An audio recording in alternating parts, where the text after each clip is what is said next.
Good afternoon, everybody. OI Karma here with yet another video. This is another live commentary, and the basic idea for this commentary, this video, is number one, I better be recording. It might be important. And number two is that I'm basically going to show you how I play Domination, in this case, and I'm going to walk you through why I'm making the decisions that I am making, why I am doing what I'm doing, how I'm sort of calculating my shots and my strategies and things like that, and hopefully it will improve your game. So right here I went for A, which is pretty much a given, and then I'm going over to B. Now, it's a great way to start off a game just by dying, you know, it's not really the best thing you want to do, and what I sort of do with Domination when I start off a game is get A or get C, depending on what side you spawn, of course, and then running straight to B. But I don't want to, as you saw there at the beginning, I try to flank around a bit, because you don't want to run straight into it like these guys are, because then they can just die from like one Semtex or a C4 or just actually get shot. But what I, sort of try to do instead is go around like you saw me do there before I died and sort of wait it out and wait out the initial spam of grenades and whatnot. And then go in afterward. That was just a bad throw, I have no excuse for that.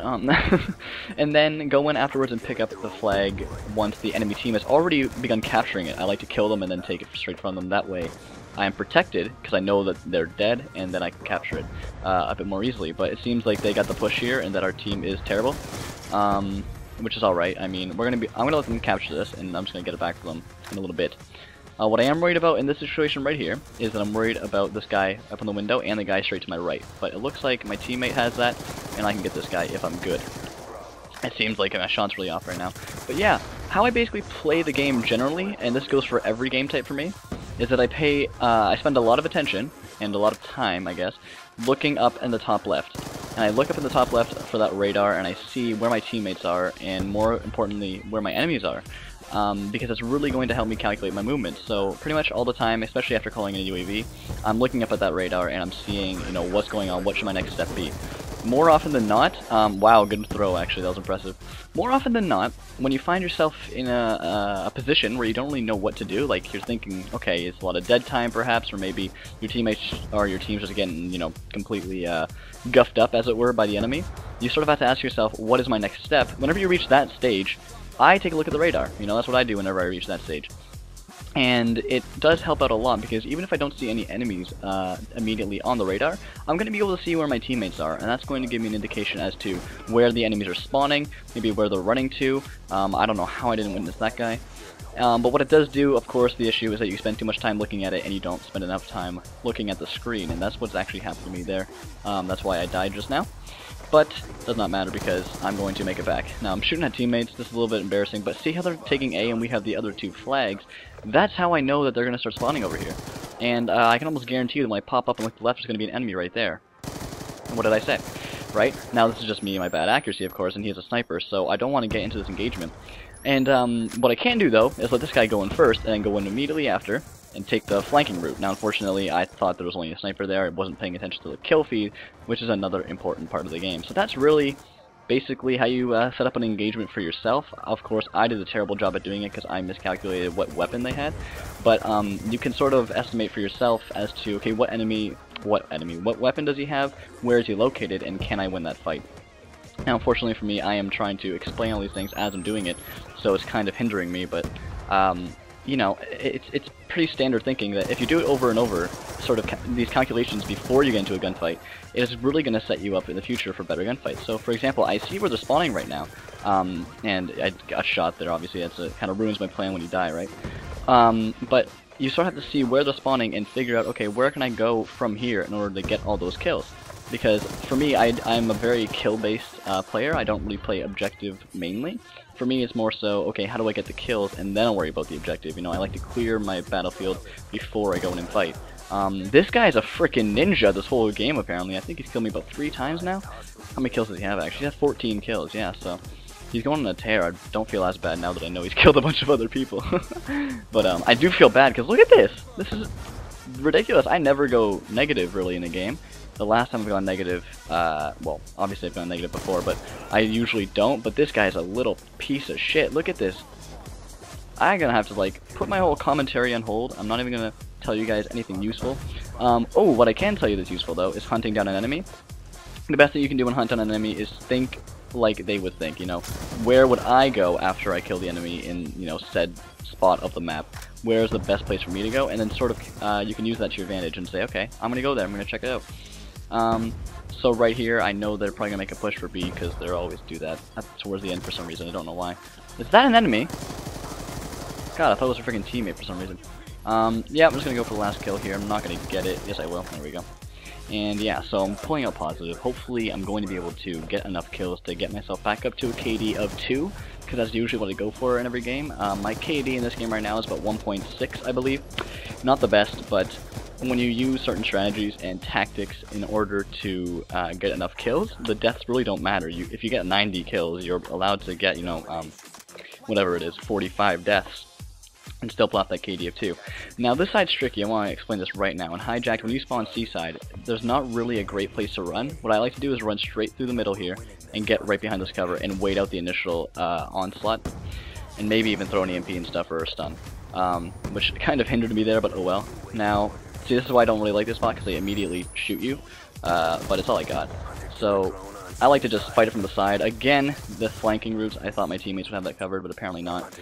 And whenever you're in any real, you know, objective game type, or any team game type, you know, any game type besides free-for-all, you have to use your teammates to your advantage, but not rely on them too much in that sense, you know? You can't say, oh, my teammate's got that spot covered. Well, not necessarily, you know, you can say my teammate's can be a decoy on that side, but it doesn't mean he necessarily had that spot covered.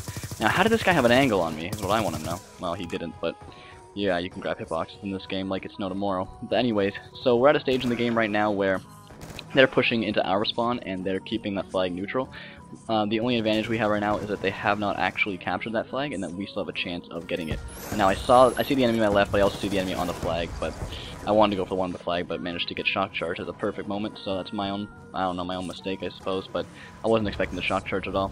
So here we go, I'm just going to push up from the left side, as it seems. I know one of the guys going to be running out of that door any second, at least he should. I'm going to wait here for maybe 3 seconds, and then circle back around, I guess. Man, I really thought he was going to run through. Whoop, that's a alright. Yeah, that's how you dodge a hunter killer, by the way, just dolphin dive. Whoa, no! Ah! Got you! Okay, I thought he was going to be up top. So anyways, yeah, let's call in this UAV. So look at that, that's how you can really turn the game around and make it go your way, is by playing the objective. You know, I am kill-based. I do really appreciate when other people on my team are also kill-based, you know, when we're just completely murdering them as they come out of their spawn.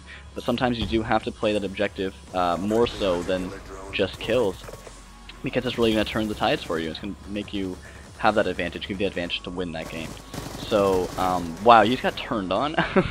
And what you've probably seen me do just there, and probably through other spots in this game as well, is you see me do drop shots. I learned that in Modern Warfare 2, so I did learn that in my very first Call of Duty, from OI Toxic, actually, shout out to him. But, it is very, very useful. I mean, it's not nearly as useful in this game as it has been in previous CODs, but let me tell you that drop shotting has always been useful, and it always will be useful, I think. Because what it does is it makes you a moving target. And, you know, you can strafe left and right, that's all fine and dandy, but people don't expect you naturally to drop down. You know, they always expect to be looking left, right, up, but not really down as much. Now that, you know, people have been drop shotting for a few CODs, obviously some have gotten more used to it than others, but either way, it still makes yourself a much more difficult target to hit than just standing out there in the middle of nowhere and trying to fight. People really underestimate the power of the drop shot and the power of dolphin diving especially. Like, no one ever dolphin dives in this game, I find. I seem to be the one who's dolphin diving the most, but really it does have value to make yourself a moving target. Make yourself one of those targets that is not going to be an easy kill. And the enemy is not going to appreciate that at all, and it's going to give you that advantage that you need. So I thought that was our shock charge, to be honest. But yeah, so as you just saw there, they took our flag, and the scores are lining up here. It's not really looking too good for us as far as scores go. Okay, I have to address that right there. Sorry, I just did that without even thinking about it. What I did there is I was fighting a guy, I killed one of them, and then relocated and looked back down the exact same alley. Rather than poking your head out in the same doorway 20 times, guys, you can do that. You can relocate yourself slightly, just enough to throw the enemy off, and then come in for the fight. It does give you that extra advantage. Like right here, I'm going to look, see a bunch of them, like panic, maybe actually throw a Semtex, that looks pretty good. But then I'm just going to go out this window, and then I can relocate myself, and then go up to this next spot and fight. Now, I'm probably going to die here from this lightning strike, but I got lucky, so. Anyways, here I'm going to gunfight that I'm not going to win, I'm just doing that to keep them suppressed, I know that. and I'm going to help out my teammate. So, yeah. Now they're taking C. I'm actually okay with that. I think it's time that we flipped anyways. I'll take A from them right after this guy pokes his head out. And my shot is very off. Let me just pick this up. Okay, well, shit. Wasn't paying attention there. That's a great spawn, actually, for me, because I get to get revenge on this guy. There he is. And, wow, okay, there are 4 of them. Holy crap, that never happens. So anyways, looks like we're about to win this game. I hope you enjoyed the commentary. I hope I have some useful things to say. I don't really know if it's useful at all for you, but I mean, like I said, I hope it was. And if you want to see more of this, please comment and let me know. Either a yes or a no, because I really, I don't know, I kind of enjoy the whole live commentary idea, even though I might just be, I try not to just talk about nothing, but look at that, did lead the team, not a KD of 2, but relatively close to it. I don't know, what's 36 divided by 22? 1.7? I'll say 1.7, probably wrong, I don't care. Anyways, and look at that, I still have 5 captures and 12 defense, so I still definitely played objective that game, and talked to you guys and told you sort of how to play the game, or how I like to anyways. But that's just one quick game. This is the first game I've played, you know, in a few hours today. Actually, I played a little bit this morning, but that's it. So that's just an example of how I do it. There you go, 36 and 22. 5 captures, 12 defends. I hope you enjoyed. If you want to see more, please comment. If you don't want to see more, please comment. If you like the video, feel free to click that like button. If you dislike the video, press the dislike button.